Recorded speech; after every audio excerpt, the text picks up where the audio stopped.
Oromoorratti gaafa qabsaa'u misoomni akka hojjetamne kan dhaabu taanaan hin miidhamna. Misoomni hojjetamu. Nageenya biyya keenya haa eeggamu. Ummanni keenya nagaan bahee haa galu.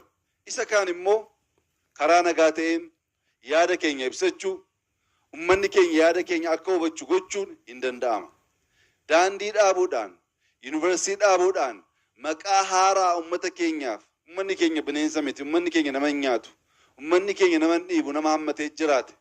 Waan hin qabaanne waan haaraa, maqaan haaraa ummata keenyaaf akka ba'u gochuun ammaaf injifannoo fakkaatu malee oolee bulee nu rakkisa waan ta'eef adara tasgabbiidhaan laphee bal'ifannee hojii qabatamaan hojii hojjennuun jaalala ummata keenyaaf qabnu agarsiisaa akka waliin dhaabbachuu akka dandeenyu garaagarummaan ilaalcha karaa nageenyaan duwwaa ta'uu akka qabu wal ajjeesuu wal dhiibuu walirratti naafuudhaan Oromoof Oromiyaa miidhuu alatti injifannoo haaraa galmeessuu waan hin dandeenyeef tasgabbiin baay'ee murteessaadha.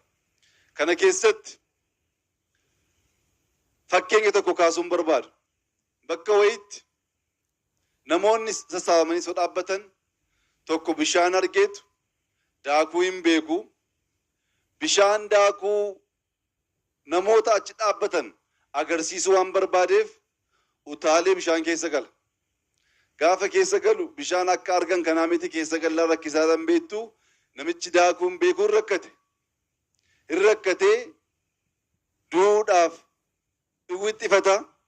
Namoonni achi jiran baay'een isaanii hin boo'u, hin iyyuu, hin wacu, garmalee wacu. Tokko achi keessaa kan laphee addaa qabu warra wacan ilaaleetu namicha ilaale. Amma wacni kun namicha kana fayyisuu danda'amoo hin danda'u jedheetu atattamaan xiinxale. Dubbiin akkas ta'uu akka hin dandeenye waan galeef wayyaa uffate wajjiniin utaalee bishaan keessa gale. Hin wacne, hin iyyine, hin boo'ine, hin dubbanne. Utaalee bishaan keessa galee namicha baatee baase. Amma inni galus, amma inni tattaafatee namicha baasuus inni kaan hin waca.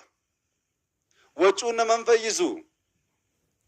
Kan nama fayyisu waan gochuu dandeenyu barree waan gochuu dandeenyu hubannee lubbuu namaa hambisuudha.